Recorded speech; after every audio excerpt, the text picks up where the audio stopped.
여러분들께서 부모님들 또 우리 어린 아이도 마찬가지죠. 어릴 때 막 걸음마를 하는 어린 아이와 손을 잡고 걸어가 보던 기억이 있을 겁니다. 제대로 걸음마를 못하니 엄마가 아빠가 딸의 자녀의 손을 잡고 가겠죠. 그런데 부모는 딸의 걸음마를 도와주기 위해서도 잡는 거지만 자녀의 손을 잡는 것 자체가 행복입니다. 아장아장 걷는 아이와 손잡고 가는 게 좋죠. 아이도 그렇겠습니다만은 엄마 손을 의지하면서 자라가겠지만 일단 크면 이제 혼자 걸어갈 수 있으면 손 놓죠. 지 맘대로 뛰어가고 싶어서 말입니다. 손 잡는 것 자체가 사실은 행복입니다. 여러분, 부모는 그렇죠. 동물들 중에서 사람처럼 손잡고 다니는 걸 본 적이 없잖아요. 왜 그렇습니까? 사람들에게 있어서 관계는 아주 특별하기 때문에 그렇습니다. 사람들의 행복이 사실은 함께 하는 것, 거기에서 오는 것 아니겠습니까? 가장 행복한 것도 관계에서 오고 가장 힘든 것도 관계에서 오지 않습니까? 일보다도 사람 때문에 그런 것 아니겠습니까? 그런데 오늘 본문에 무슨 내용을 다루고 있냐면 신앙생활 속에서의 관계의 모습을 보여주고 있습니다. 42절입니다. 그들이 사도의 가르침을 받아 서로 교제하고 떡을 떼며 오로지 기도하기를 힘쓰니라. 사도의 가르침, 즉 말씀을 들었다는 거죠. 말씀을 들었더니 어떻게 됐느냐? 뒤에 내용을 합치면 그런 것 아니겠습니까? 좋은 관계 속에서 행복했다. 이런 말입니다. 교제하고 떡을 떼고 기도하다. 이런 것 아니겠습니까? 이 내용을 우리가 쭉 읽었지만 조금 더 읽어보면 사실은 우리 생각에는 좀 과다할 싶을 정도로 서로 깊이 교제하고 사랑하는 모습이 드러납니다. 자신의 소유와 재산을 팔아서 각 사람의 필요를 따라 나눠주는 이런 삶을 삽니다. 야, 오늘날 우리 보고 그렇게 살라 그러면 저 정도는 안 되는데 그렇게 하라 하면 안 되는데 이런 마음이 문득 들잖아요. 저도 그러란 말은 안 할 겁니다. 그게 강제로 하라고 되는 겁니까? 다 은혜는 자원하는 가운데서 하는 것이지 그렇겠죠.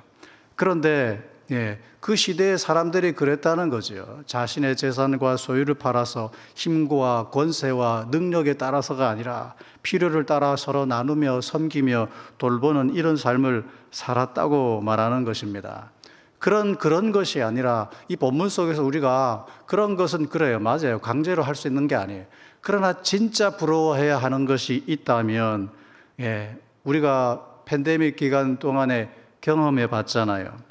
함께 모이지 못하는 것이 얼마나 힘든지, 구역 식구를 못 보는 게 얼마나 답답한지, 함께 손을 잡아보던 그 시절이 얼마나 그립던지 경험해 봤잖아요.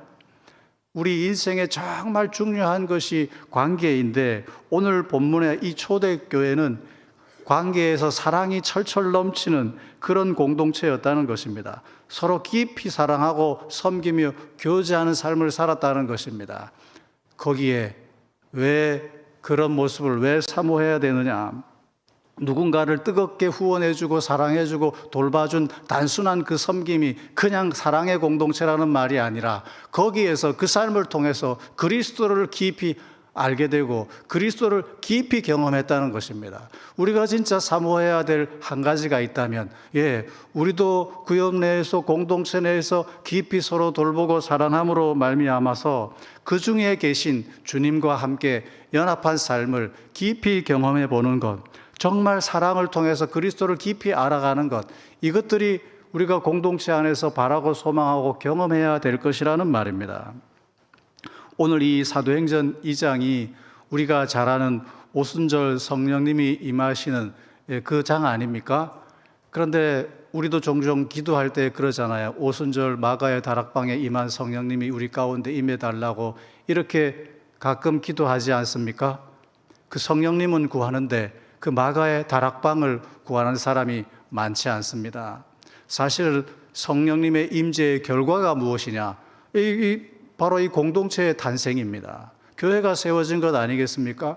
그런데 우리는 전자만 바라보고 뒤의 것을 주목하지 않습니다. 성령님이 임해서 나타난 변화가 뭡니까? 사랑하는 공동체가 생겼다는 것입니다. 서로 돌봐주고 아껴주고 소통이 되고 대화가 되고, 소통이 되고 대화의 채널이 열려서 아름다운 공동체의 모습, 관계의 모습이 드러났다는 것입니다. 막힌 담이 헐어지고 소통이 되고 대화가 되고 가정이 행복해지고 사람과의 관계가 회복되고 연합되고 이런 역사가 일어났다는 것입니다.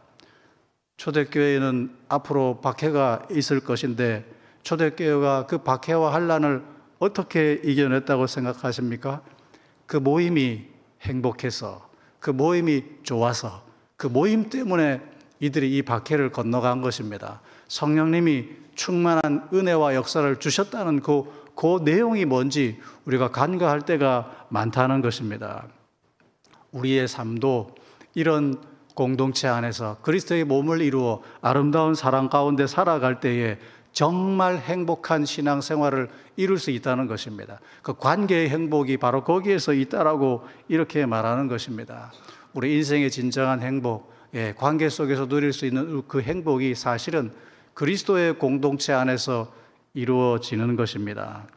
한 사람이면 패하겠거니와 두 사람은 맞설 수 있나니 삼겹줄은 쉽게 끊어지지 아니하리라. 초대교회가 이런 삶을 살아서 그 박해와 고난을 이겨낸 것입니다. 하버드 대학에서 가장 오래 연구한 프로젝트가 있는데 85년간이나 추적조사한 연구랍니다. 1000명을 추적조사했는데 그 당시 하버드 대학 2학년생 268명과 보스턴 최빈민층 14세 소년 456명, 총 726명을 추적조사했다는 것입니다. 85년간 했으니까 그 중에 조사하다가 죽은 사람도 있고 그래요. 그 가족들을 추적조사하고 아내와 후손들을 추적조사했더니 한 1300여 명 추적조사를 하게 된 것입니다. 이 사람들 중에서는 부유한 사람도 있고 지위가 높은 사람도 있고 또 가난한 사람도 있고 신분이 아주 낮은 사람도 있다는 것입니다. 그런데 신분과 지위와 빈부를 막론하고 정말 행복하고 아름답게 사는 사람이 있다는 거죠. 누구겠습니까? 물어보나 아니겠습니까? 관계 속에서 아름다운 관계를 맺고 살아가는 단 한 사람이라도 자기를 지원해주는 그런 사람이 있는 사람이 행복하다라는 것입니다. 특히 나이가 80이 넘은 경우에는 그러한 사람이 있고 없고에 따라서 건강, 지적 능력, 모든 관계 이런 것들이 다 다르더라는 것입니다. 정신적으로도 육체적으로도 건강하더라는 것입니다. 내성적이냐 외성적이냐 상관이 없다라는 것입니다. 한 사람만이라도 제대로 된 끈을 갖고 있는 사람, 관계의 아름다운 끈을 갖고 있는 사람, 좋은 관계 속에서 살아가는 그 사람이 진짜 행복하더라는 것입니다. 이런 걸 우리가 맛봐야 되지 않겠습니까? 그것이 사실 그리스도의 공동체에서 발견되어야 될 것입니다. 왜요? 우리의 모임 중에는 주님이 함께 계시기 때문에 그렇습니다.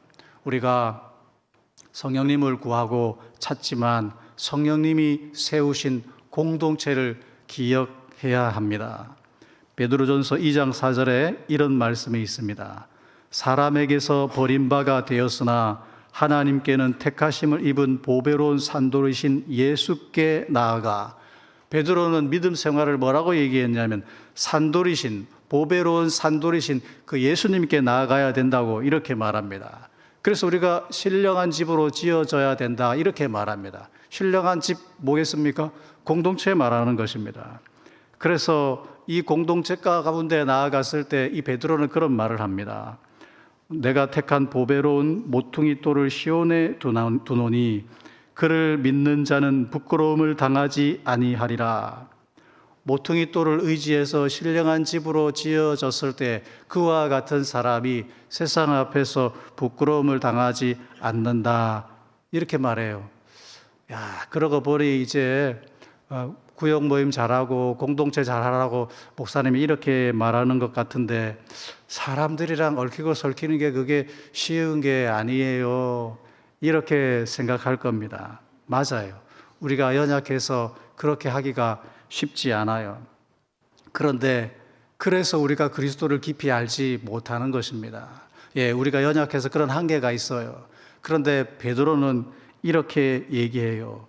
믿음의 삶이 무엇이냐? 그러므로 그 산돌에게 나아가서 그러므로 믿음의 덕에, 덕의 지식에, 지식의 절제를, 절제의 인내, 인내의 경건을, 경건의 형제 우애를, 형제 우애에 사랑을 더하라. 이렇게 말해요.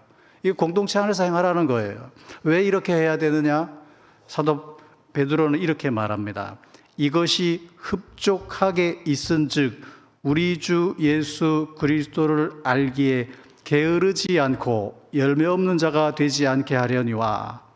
이런 것이 흡족하게 있어야 우리 주 예수 그리스도를 알기를 게으르지 않고, 이렇게 말했습니다. 게으르지 않는다는 말이 무슨 말이냐면 빈약하지 않다는 의미를 갖고 있는 건데, 그냥 그대로 헬라 원어의 의미는 실직한 일이 없다, 이렇게 되어 있습니다. 이런 것이 공동체 안에서 참아내고 인내하고 절제하고 사랑하고 이런 것이 흡족하게 있어야 그리스도 예수를 아는 데에 실직한 일이 없는 것이라, 이렇게 말하는 것입니다. 만약 그러한 것이 없다면 그리스도를 알아가는 일에 실직한 상태라는 말입니다. 그게 베드로가 하는 말입니다. 왜 신앙생활을 오래 한 것 같은데 그리스도와 친밀하지 못하고 그리스도를 많이 알지 못하는가? 베드로의 진단은 그와 같습니다.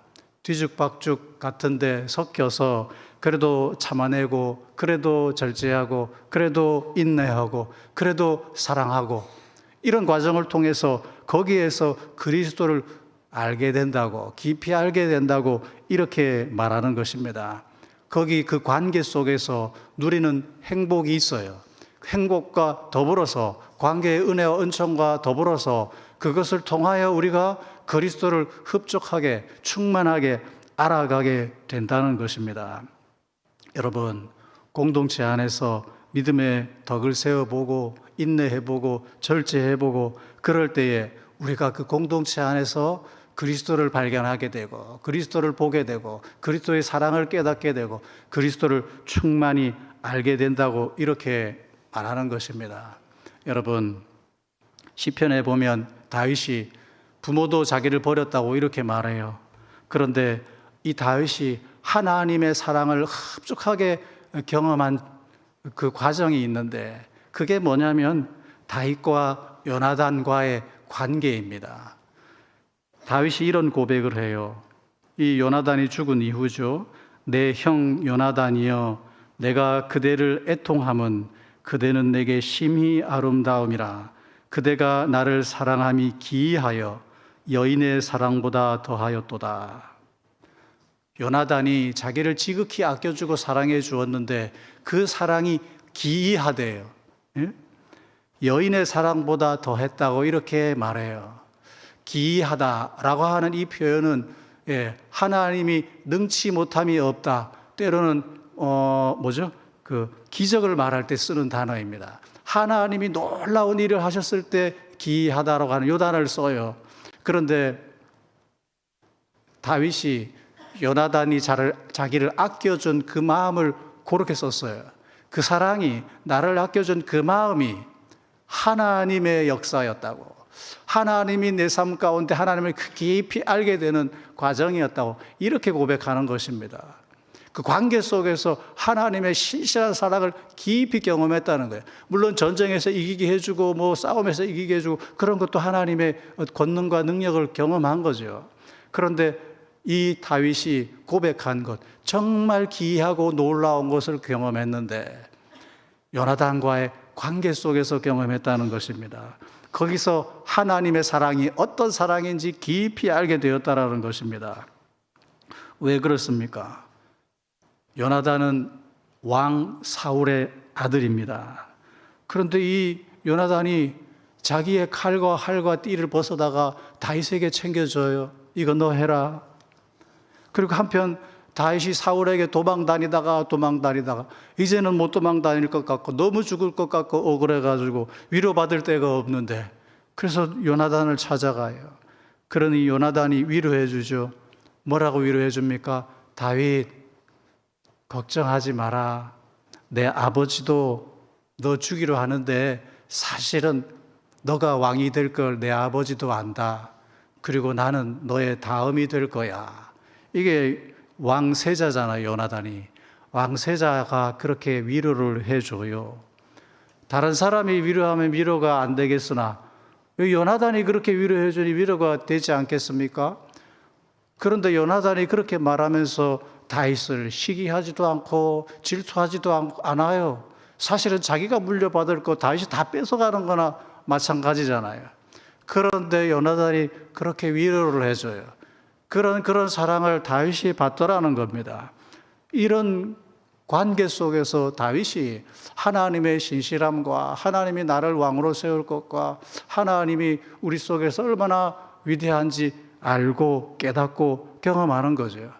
그래서 다윗의 공동체가 놀라운 공동체가 돼요. 누가 몰려옵니까? 환난당한 자, 마음이 온통한 자, 빚진 자들이 다윗에게로 몰려와요. 다윗이 그런 가슴이 있기 때문에, 다윗이 그런 마음이 있기 때문에, 그런 공동체가 다윗의 공동체가 되어서 그런 사람들이 모였는데 다 용장이 되고 다 놀라운 사람들이 되는 거예요.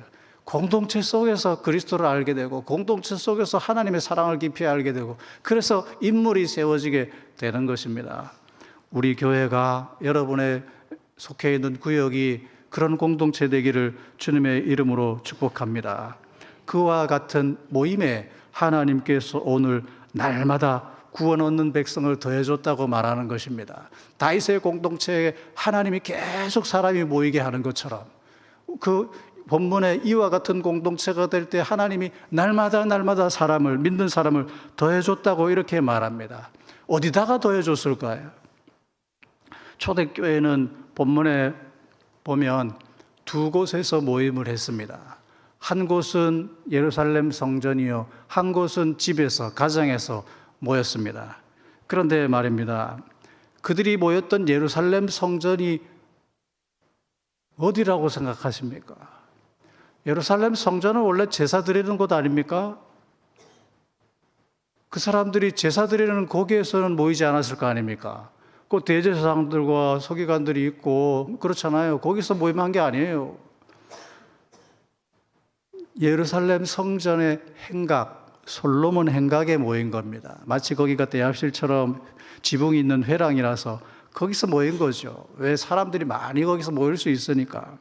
그리고 거기서 회중 예배, 공예배를 드린 것입니다. 그리고 흩어져서 각각 집에 가서 또 오늘 본문에 읽었던 것처럼 사도의 가르침을 받아서 교제하고 떡을 떼고 기도하고 이런 작은 모임을 두 가지를 한 거죠. 근데 하나님이 믿음의 백성들을 날로 구원 얻는 백성을 더해줬다는 거예요. 부어줬다는 거예요. 어디다가 부어줬겠습니까? 이 두 모임이 균형 잡혀 있는 그 공동체 안에 부어진 것입니다. 예루살렘 성전은 모임의 장소였을 뿐입니다. 큰 공예배의 대그룹이 있었고 작은 가정의 소그룹의 모임이 있었다는 겁니다. 이 모임이 온전한 균형을 이룰 때 하나님께서 사람을 부어준 거예요. 거기에다가. 그래서 믿는 사람들이 날마다 더해졌다는 겁니다. 이 두 그룹이 잘 작동이 될 때에 하나님께서 그런 은혜와 축복을 허락해 주셨다는 것입니다. 우리 교회가 그런 교회 되기를 소망합니다. 이리하여 이 본문 속에서 서로 연합되고 사랑하여 하나 되었을 때 그 모습을 보시고 하나님이 사람을 더해주고 구원 얻는 백성들의 더해짐을 보여주셨다는 것입니다. 그런데 여기서 우리가 한 가지 주목할 점은 이들이 서로 교제하고 통용하고 섬기며 이렇게 했잖아요. 첫 번째로 이들이 교회 바깥의 사람을 섬겼다는 얘기가 아니라 서로 그 소그룹 안에서 서로 섬겼다는 내용이잖아요. 그런데 왜 섬김과 필요를 나눠준 주 대상이 성도들이었을까요?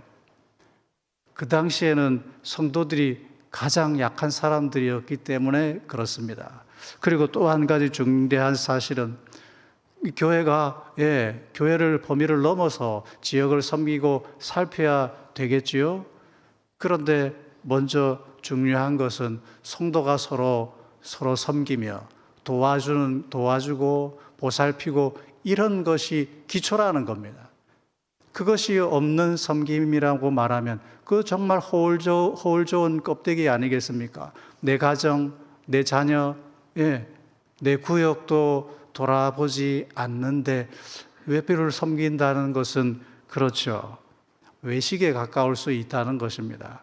우리가 서로 모든 사람을 다 돌아볼 수는 없지만 내가 속해 있는 내 관계의 안에서 내 구역 안에서 서로 돌아보며 아름다운 사랑의 관계 속에 살아갈 때 거기에서 나오는 섬김이 진정한 옳은 섬김이 된다고 믿습니다. 초대교회가 그리했다는 것입니다. 그래서 사도행전 6장에 가면 과부의 구제 이야기가 나오는 것 아니겠습니까? 먼저 교회 안에 연약한 사람들을 잘 돌볼 때 그 에너지가 동일한 마음으로 주위를 향할 때 이게 하나님이 바라시는 온전한 모습일 줄 믿습니다. 이 교회가 성도들을 돌아보며 또 이웃을 살피며 이렇게 확장되는 아름다운 교회가 되기를 주님의 이름으로 축복합니다.